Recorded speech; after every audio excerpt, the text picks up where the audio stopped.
Can I help you?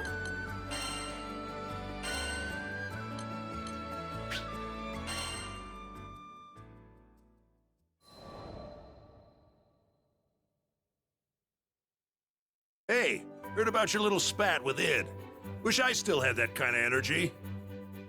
Eugen gave me a hearty slap between the shoulder blades. The chills I got when watching them. Man, they were going all out. Of course Vern had told everybody. I could appreciate honesty and openness throughout the crew, but I clearly needed to have a talk with that dragon about minding his own business. So you're jealous Lyria's making new friends? What, do you have a crush or something? Yo, don't be silly. That's not what this was about at all. As Lyria tried to explain the situation, I just kind of sniffed and shuffled my feet. It had been a wild ride, but things were finally back to normal. I couldn't get the duel with Id out of my mind. He had been a perfect storm, placing his whole heart behind every blow. I had to remember what I was fighting for to even stand a chance. To be honest, I still don't think I'm stronger than him. I won this battle, yeah, but both of us are still changing, still growing. Who knows how it'll turn out if there's a next time. But I doubt we'll ever need to fight like that again. Id trusts me now. I can feel that just as much as I felt the shock of his sword clashing against mine. Trust is nice, but it always comes with responsibility. Still, that's the weight I signed up to carry when I became captain of the Grand Cipher, and took Lyria's hand all that time ago.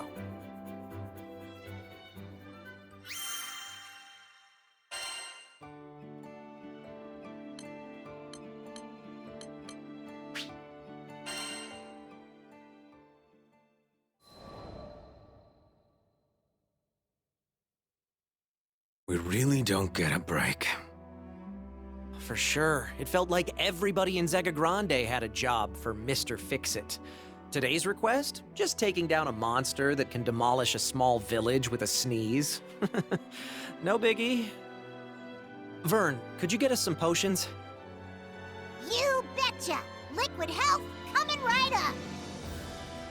Lyria, we're about to head out. Mind letting the rest of the crew know? Sure, no problem. I took a deep breath, letting it settle in my chest before releasing. We had a game plan, of course, but you never know how these things will go. Timing, coordination, everything had to be perfect. You'll be fine. I trust you, and so does everyone else. Id put a hand on my shoulder, and somehow that weight steadied me. We'd figure things out. We always did. I exchanged a nod with him, and we headed for the docks. The rest of the crew was already there, waving their arms in the air. From the smiles on their faces, you'd think we were going for a tropical vacation in a goose day. Well, either way, I was sure we'd all come out of it in one piece. We had a bright future ahead of us.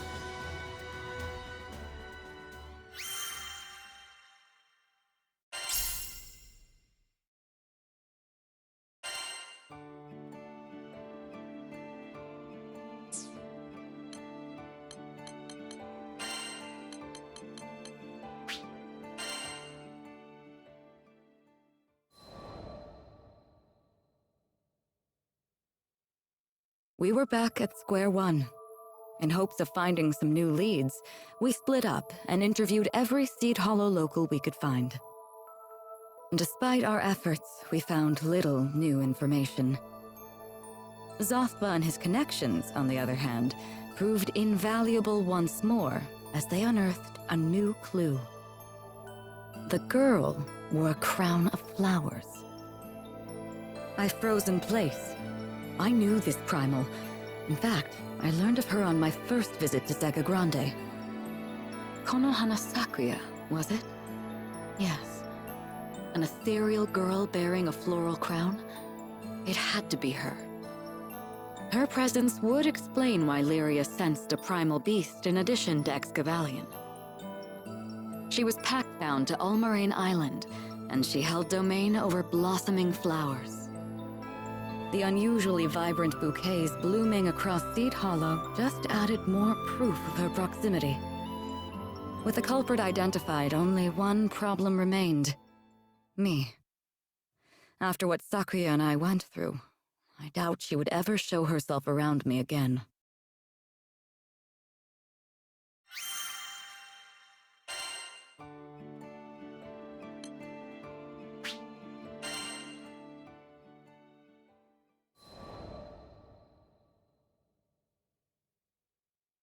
Before I could share this revelation, there was something else I needed to discuss with the crew. Not about Konohana Sakuya, but my time spent with the captain's father. His crew was on a journey to collect Astrum fragments. These fragments were said to have fallen straight from the astral realm and contained the power of the primal beasts themselves. Using the fragments, the captain's father could separate astral power embedded within primal beasts and return them to their original forms. That was the purpose of his journey. His was a mission of liberation, to free so-called deities and legends who were tethered to the sky realm. Once free from the shackles of their corporeal forms, they could fade back into the nebulous ideas and faiths that had given them structure in the first place. Of course, it would be up to the primal beasts themselves to make this decision. Some had grown quite fond of living in the sky realm. However, there were countless others who were born into the skies, cursed to fight for eternity. These were the ones who longed for a return to the immaterial. At the lowest point in my existence, when I felt I had no purpose in these skies, I'm sure I felt the same. Regardless, some were quick to brand us a ruthless crew of primal hunters. And surely Konohana Sakuya had heard the rumors. But the question remained, why had she decided to reveal herself to me now?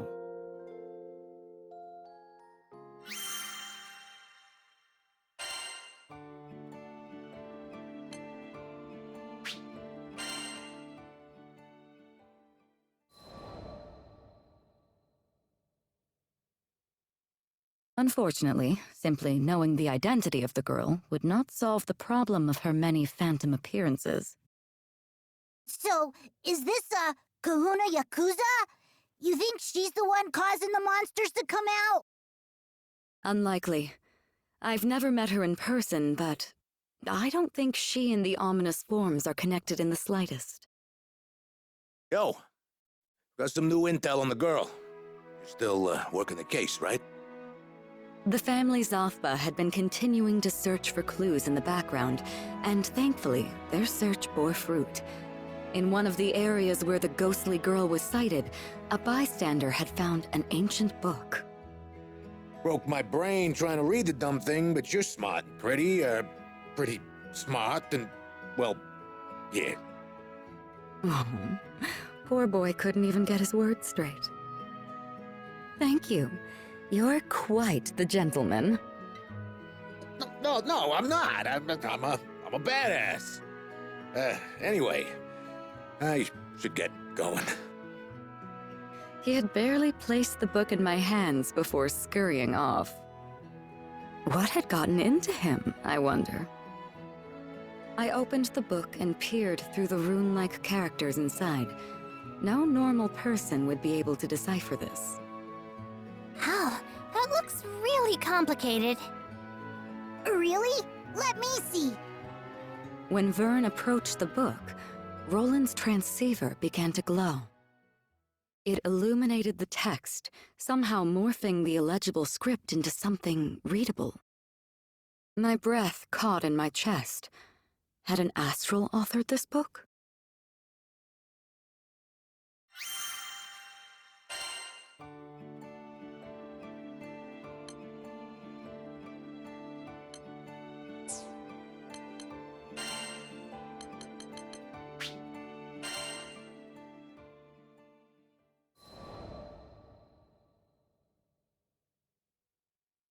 My premonition proved correct.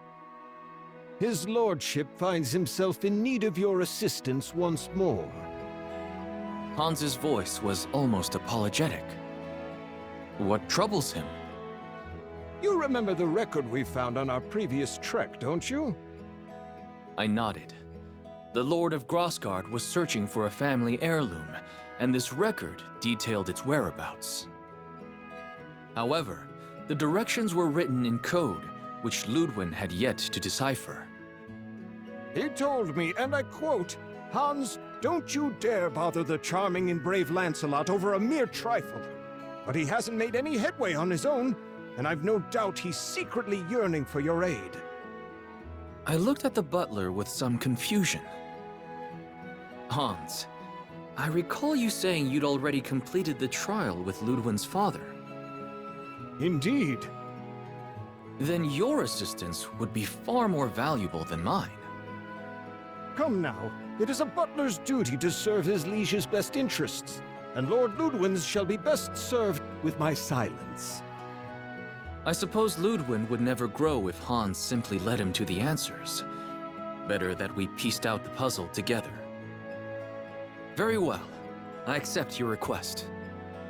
I thank you on behalf of his lordship. Now I was beginning to grasp at the deeper meaning behind these tests.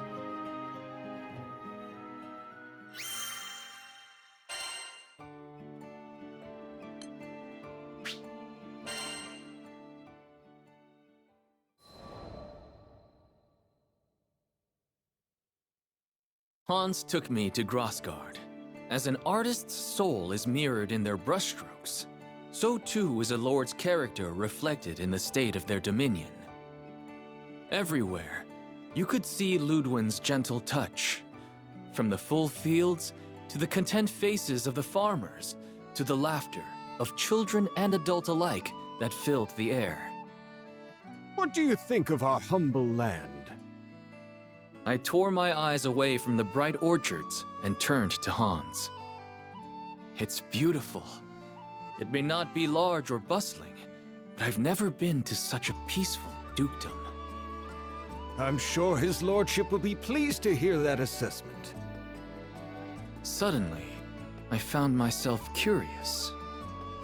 Earlier, you said that the ancestral trials would teach Ludwin how to rule.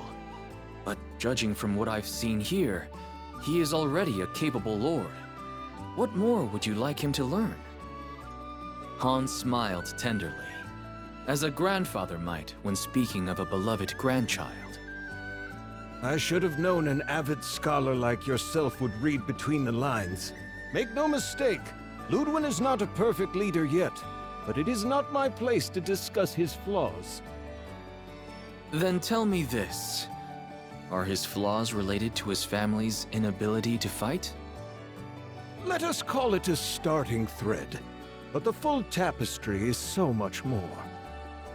I decided not to pry. I already had the information I needed to guide Ludwin through his trial. Sir Lancelot? I don't remember sending for you. Of course, the Lord was surprised to see me. Although friendly, I was a rogue element in a world where this man had control of nearly everything. I have come at the request of Hans. He would like me to assist you in deciphering the tome. I see. Hans does have a knack for meddling in his lord's affairs, but I welcome you all the same because, to tell the truth, I'm getting absolutely nowhere. I smiled, despite myself. It was nice to meet a noble who wasn't spilling over with pride. Hans beckoned me to his desk, and I leaned over the old tome. What do you make of it? This must be child's play for a famed warrior scholar. He looked at me with expectant eyes. I'm sorry, but I can't decipher this. We will need to enlist the help of an expert. Expectation turned to astonishment. Lancelot, though you fight like a storm, your mind is as clear as the stillest of ponds. I can't believe you'd need to ask for assistance. Can't you? Every second I spend on the battlefield is a second away from the library. Ludwig hesitated a while longer, but when I strode to the door and held it open for him, he sighed and relented. No one in either of our circles was well versed in ciphers, but that was a matter of small concern. I knew an information broker. Zothba put me in touch with a language scholar who delivered a key to us within a fortnight. Well, I'll be. The clue was in the names of my ancestors. Ludwig stood up behind his desk and stretched, and the lines of care and worry melted from his face. He must have had many sleepless nights poring over the withered pages of the tome alone. Thank you, Sir Lancelot. I can finally read the damn thing. It's only a matter of time now until I find the sword. It was my pleasure. I look forward to news of your success. But I already knew. Before the unearthing of the blade, Hans would come to visit me one last time.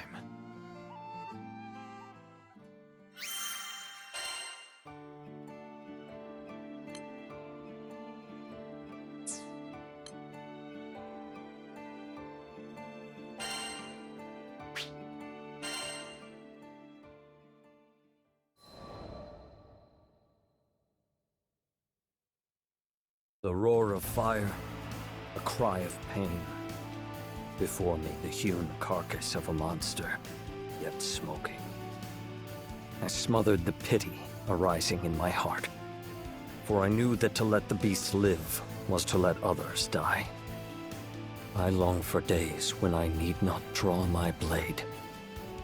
They say the skies are endless. Yet I have not seen any part of it unclouded by monsters or raging primals, where the drums of war did not roll like thunder, nor have I discovered any path to order that was not carved out with swords. Though I joined the crew to found the halcyon country of my dreams, our journeys have taught me to fear my quest is only that, a dream. For we live in a time when all things are driven by violence. And yet, who knows what lies just beyond the horizon? The captain said we would sail for a new skydom tomorrow. For once, may we alight upon shores of unbroken peace.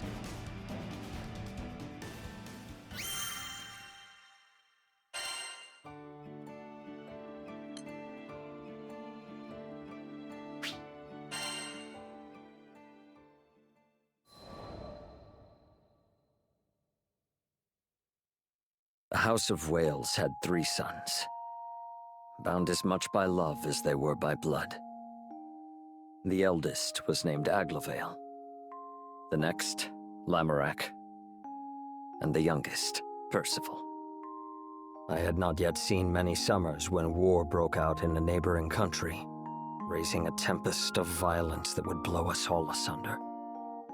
My mother, the Queen Hartzeloida, opened the gates of our castle to all who had lost their homes, even those hailing from beyond the borders of our kingdom.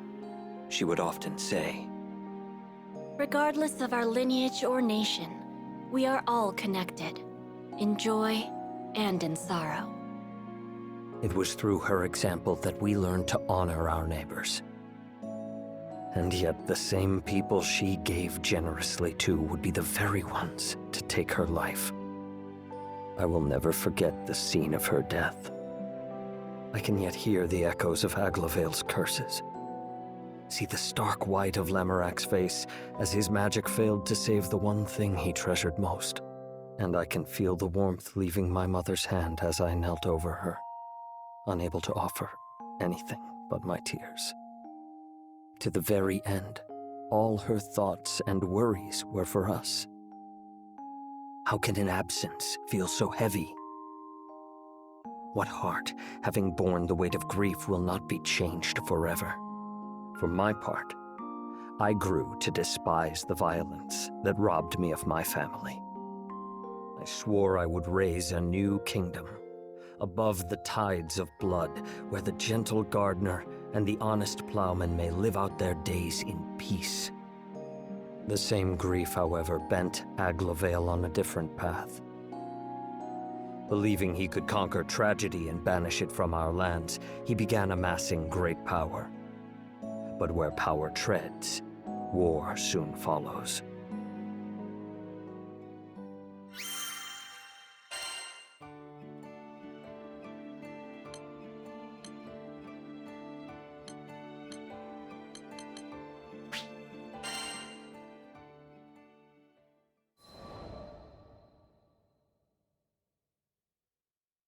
It is custom for the sons of our house to serve as knights in foreign countries, thereby learning the ways of the world.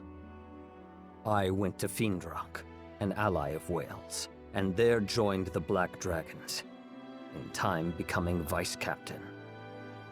Fiendrock made no distinction between me and its native-born children, and I grew to see it as my second home. But no sea is so placid that storms do not brew. There was strife here, too, sweeping over the lands like an illness. I set out on a journey to seek its cure, and that was how I met the captain. Never had I come across a greater fool. In the captain's eyes, there was no sky dweller too high or low to merit aid. No person too strong or weak to join the crew.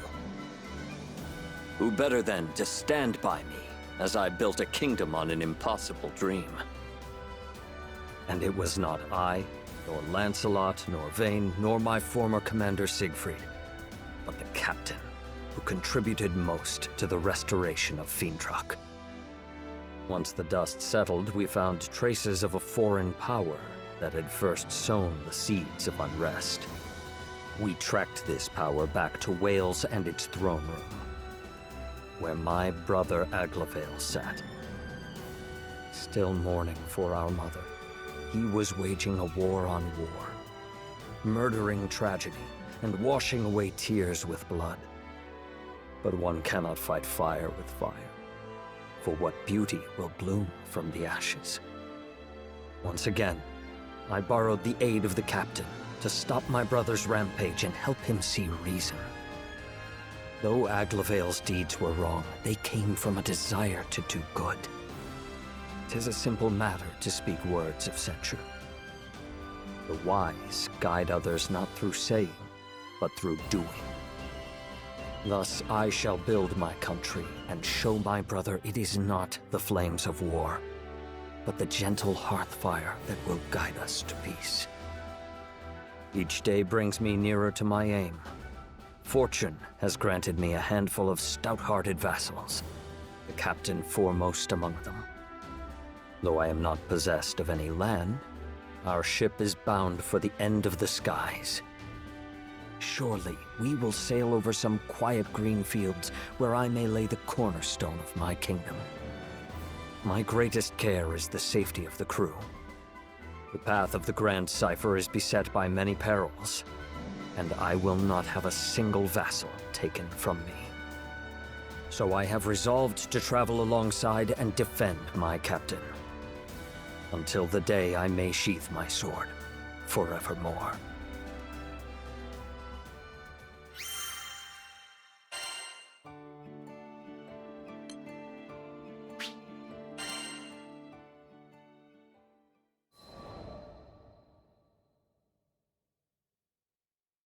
With each skydom I visit, I survey both the lands and the people, hoping to extract the worthiest hearts as vassals for my own kingdom. To that end, I return to Folca, the first settlement we came upon in Zega Grande. But though the earth is ever filled with rich soil and strong rock, true gems are few and far between. So too are the noblest spirits. The people of Folca were of a good but common sort, who preferred constancy to change. They had no army, and peace in the city was kept by a band of volunteers. But if there is one thing I have learned from the captain and crew, it is that wisdom and strength often reside in the unlikeliest of places. Thus I sought out the Fulcan Defense Corps, hoping to find a diamond in the rough. The city folk, however, expressed little faith in their guards. The Defense Corps? Full of bums who got more stomach for eating than fighting. Better off calling them the Defense Corpses for the fat lot of help they are. Yet these were dangerous times for Volca. Brigands and monsters now swarmed about the city, attracted like flies to the reek of Avia. The people looked to the Defense Corps for protection, but received only excuses. We don't have the resources to combat this threat. Take shelter until the danger is past. And so the city grew to trust vagabond skyfarers more than their own soldiers. Though I had little hope of finding a vassal among this ragged band, perhaps there was a lesson to be learned from their weakness. When I build my kingdom, it will need to be governed by its own councils. But houses of power, choked by the vines of corruption and frailty, ever fall into decay. Is there any prevention? Where does the first crack form? It was in Volca that I would piece out the answer to this riddle.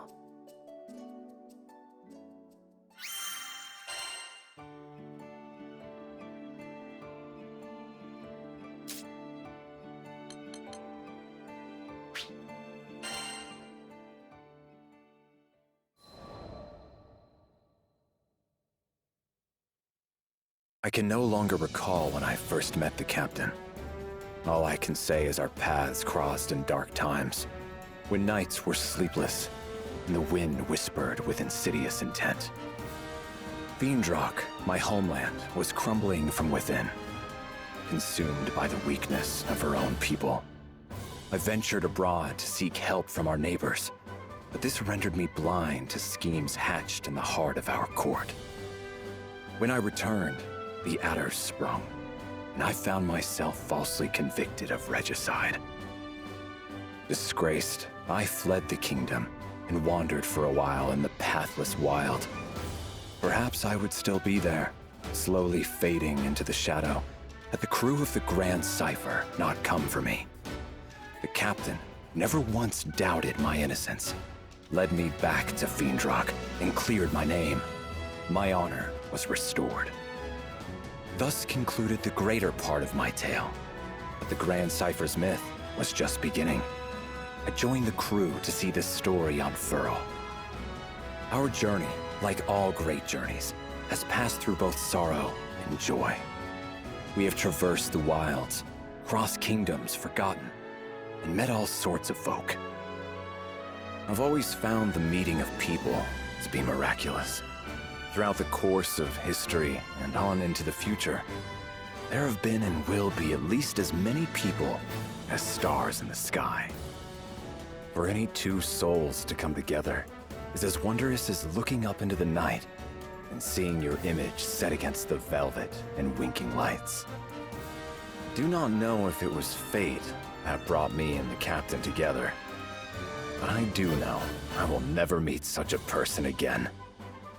I intend to sail with the crew to whatever end, even to the bottom of the skies.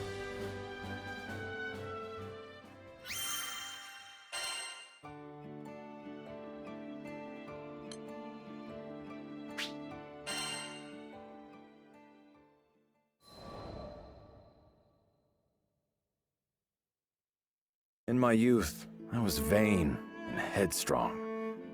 I shunned the company of others, hurting all who came near me. If I had continued on that path, it's likely I would have died alone, with no one to mourn my loss. But that was not to be. I was discovered by Yosef, the former king of Fiendrock. Found, quite literally, by the side of the road. Though at that time, I slew monsters solely out of malice. His Majesty looked at my blade and saw what took life could also save it. He knighted me, and under his guidance, I learned about honor and friendship. I found meaning in existence. But in our world, love is inextricable from grief. New friends and brothers were lost. People that I trusted turned upon me. Loyalty had imbued me with pride. But now, it taught me desperation. Once, this desperation drove me to drink the blood of a dragon. This isn't to say that I regret becoming a knight. Lancelot, Vayne, Percival, the friendship of those three alone is worth any price.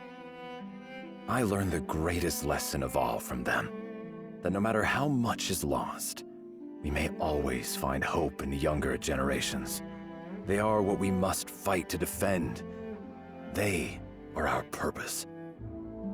And to think all this was set into motion by a single meeting on the side of the road. As I grow older, it becomes clearer how much I owe to King Yosef. But I shall never be able to thank him in person again. That is why I swore to repay him in the only way I know how, by dedicating what is left of my life to the future of his country.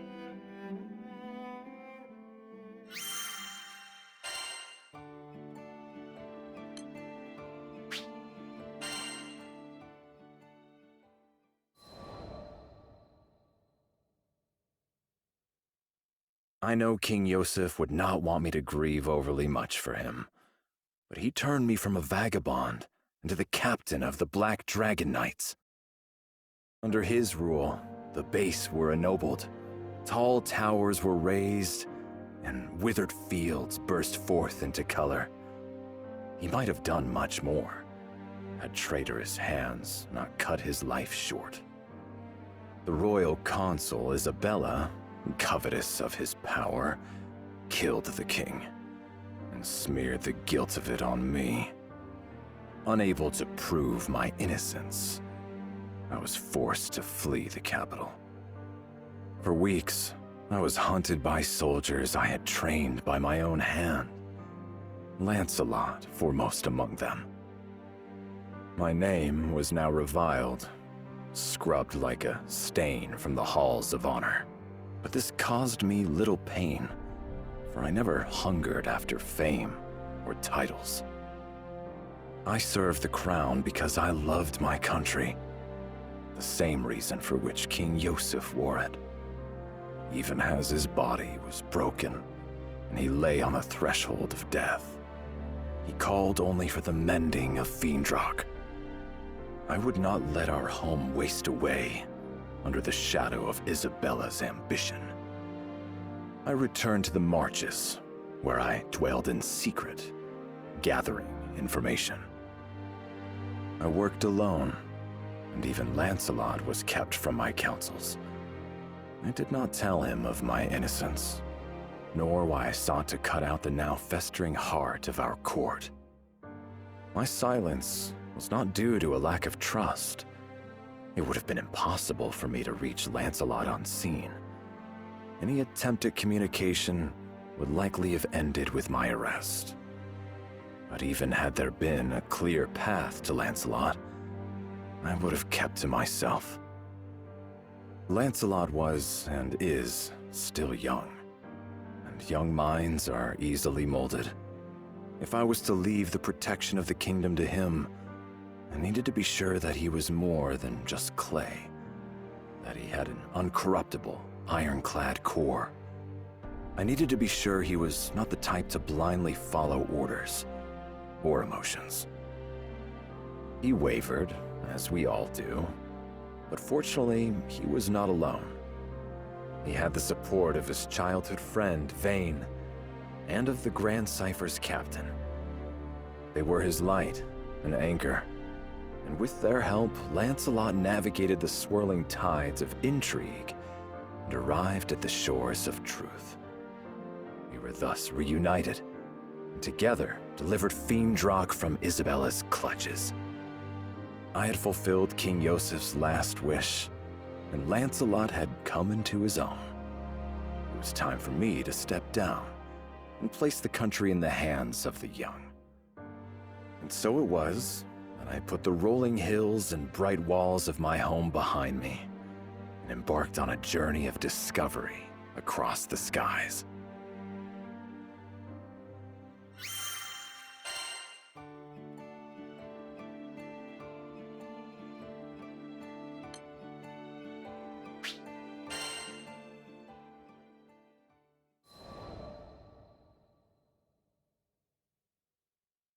Zega Grande, another new skydom where the clouds hid unfamiliar tales.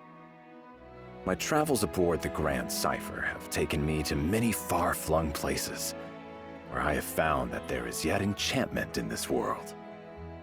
I've sought after magical seashells with the power to heal kingdoms. I've crossed blades with legendary warriors, and I've heard strains of alien music, which, though strange to my ears, still spoke to my heart. But no matter how far I roam, my thoughts are constantly with the country King Yosef left in my keeping. When we alight in a foreign land, I find myself drawn not to gardens or taverns, but to places of law and order. I am ever seeking new allies for Fiendrock, and rooting out her enemies. It must seem like I have a mind of cold iron and steel, driven by thoughts of politics and war. And I have no excuse except to say, once a knight, always a knight. Zega Grande had almost fallen under the sway of Avia. Now, as its people rebuilt, I desired to learn whether their fortresses were stronger, and whether any dark shadows still haunted their streets.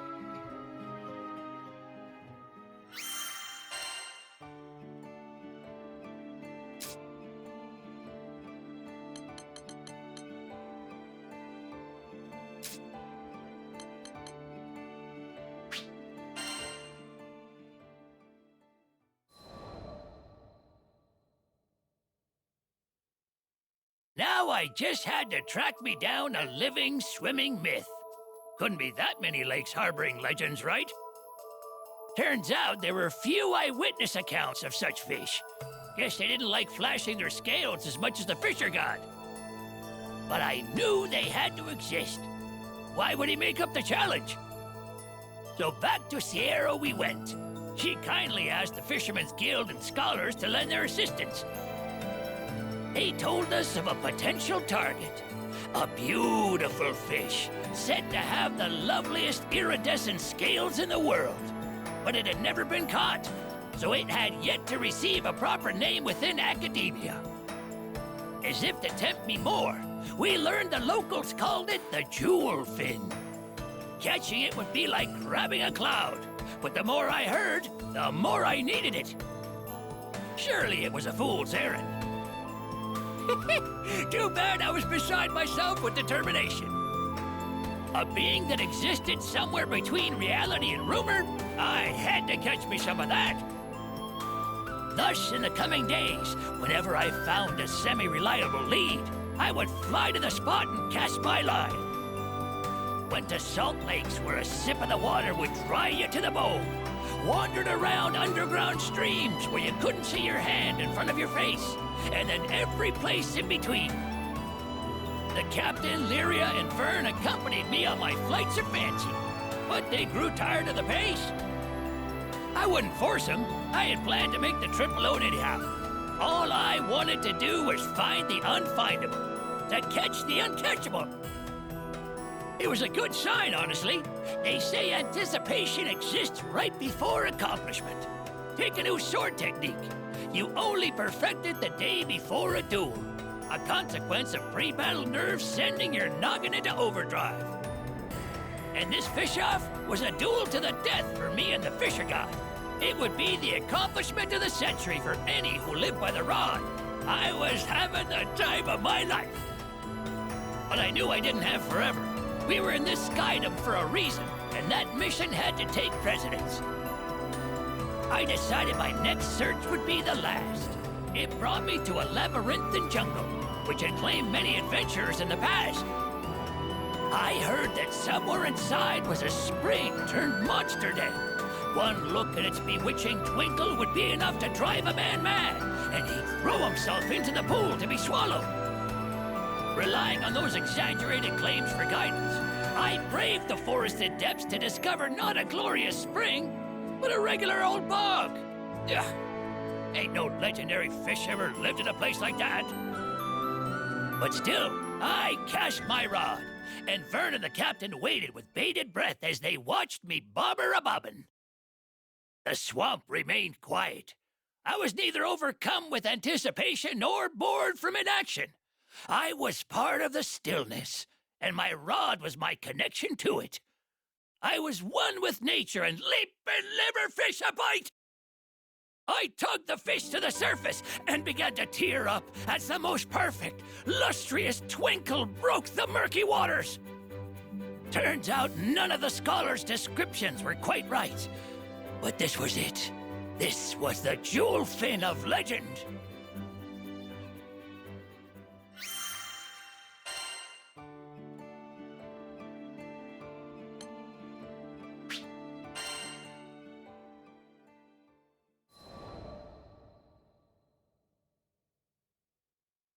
How's this for a catch? I proudly displayed the jewel fin before the fisher god. Its scales glistened in iridescent waves, unreal in their beauty. Its fins, ethereal and transparent, waved as if kissed by a breeze. That old coot was flabbergasted. Slap my behind! Where in the seven skies did you find this? That was a delicious reaction. But of course, the fisher god was a fisherman of taste, and he had a rebuttal prepared. It was a large fish, obsidian in color, whose scales seemed to drink the light like a void. Its dorsal was strong and stiff, as if to mark it as a sea king. Whoa! 2 legendary fish? Isn't that nuts? Both of our catches fit the criteria of the competition. It was gonna be too hard to call. Guess we couldn't complain, though. Not every day we got to see such rare specimens. Still, something had to be done. So we turned to Lyria, Vern, and the captain. I think both are amazing. I've never seen such pretty fish. Can't we just say you're both incredible and be done with it? Guess 2 legendary fish don't make a champion, especially when we were both set on wearing the crown. Nope, it didn't sit right with me. Our rivalry pushed the craft of fishing forward, hadn't it? There was fire in our guts, and we deserved to name a proper victor.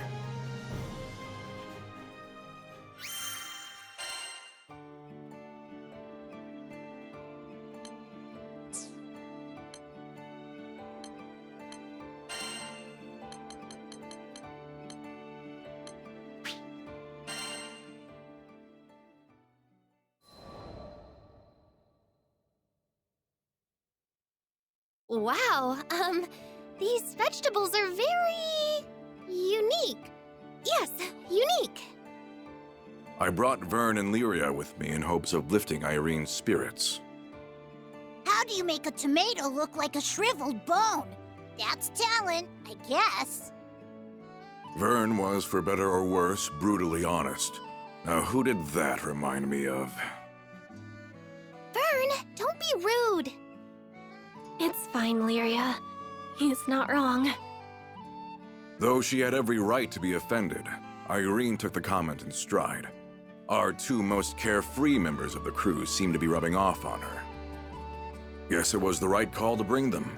I'm not the best at brightening the mood. So Vasaraga told us about your plants. You want them to grow big and healthy, but they keep withering, right? Yes. After a moment of silence, Lyria gave Irene a sympathetic smile, encouraging the girl to divulge her feelings. She began to perk up. Guess Zeta was right. It really is easier to share your worries with someone closer to your age. Taking care of those little ones is my purpose in life. She went on to recount how she had always been a loner. From a young age, her only friends were the plants she cared for. Recently, she had discovered that she could hear her plants talk, though she had no idea how or why. But now, it's like my precious friends are fading away, one by one. I don't know how much more of this I can take. Not long after she had gained the ability to communicate with her cherished plants, they suddenly began to wither and die one after another. She could hear them wail in agony as they reached their end. It was no surprise that she soon reached her breaking point. A few are still alive, but I'm sure they'll join the others in no time. If this is all that's waiting for me in the future, then I would rather not live to see it. Watching the lives of your loved ones slip out of your fingers, I could relate to that. What was she supposed to do? Distance herself from her reason for living? Wasn't that as good as dying? I eyed the black mist. Look, there's gotta be a way to fix things. What? But I've tried everything. Squeezing her bandaged wrist, Irene looked up at me in confusion. I did my best to reassure her without betraying the worry gnawing at my mind.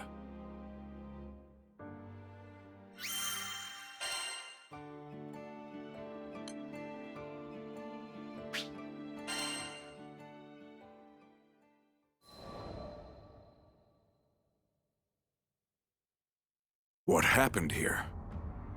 I had stopped by Irene's garden after finishing our quest, only to find every single leaf and stem had turned black and rotted. It felt unnatural, like something had completely sucked the life from what should have been a thriving patch of greenery. Filled with dread, I rushed inside the house, but Irene was nowhere in sight. It was then that I noticed a letter on the floor.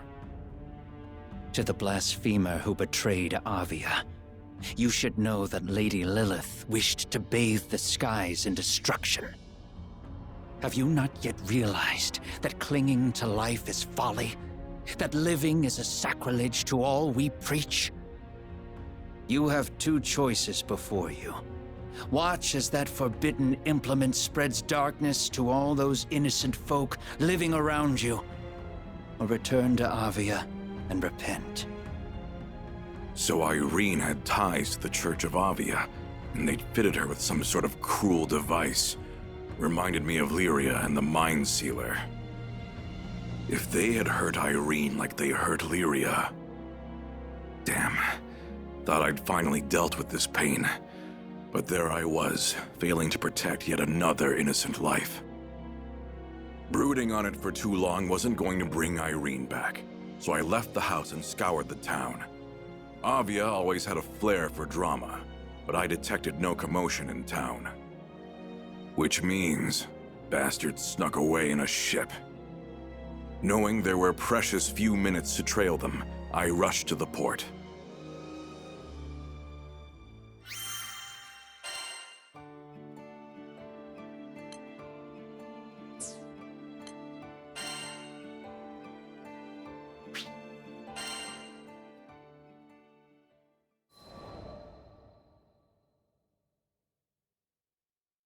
Mother said she would bring us salvation. It was a glorious message, and for that she gained a devoted following. As for me, how could I doubt the woman who pulled me from the fiery wreck, who raised me as her own? I thought that together we would save the Sky Realm, even if it meant cutting down any who opposed us. But over time, the sacrifices began to mount. I struggled. My reason battled with my heart, which battled with my conscience. Mother was pure and righteous, but to sacrifice the entire Sky Realm... No. She just lost her way for a bit. She'd wake up one day and see she had strayed. As her child, as her defender, I wanted to believe that she'd change for me. Even at the very end, when I was forced to turn my sword on her, I was praying for an alternative. Any alternative. But she would not repent. and I was confronted with the full force of the atrocities I'd committed in Avia's name. But there was one light left to guide me. Just follow your heart. It might lead you to scary places, but at least you'll know you're being true to yourself. Thank you, Lyria. If you hadn't reminded me of my own strength, I'd still be in the dark following Lilith. I swear to you that I will fix even more than I destroyed. And one day, perhaps I will be worthy of your forgiveness.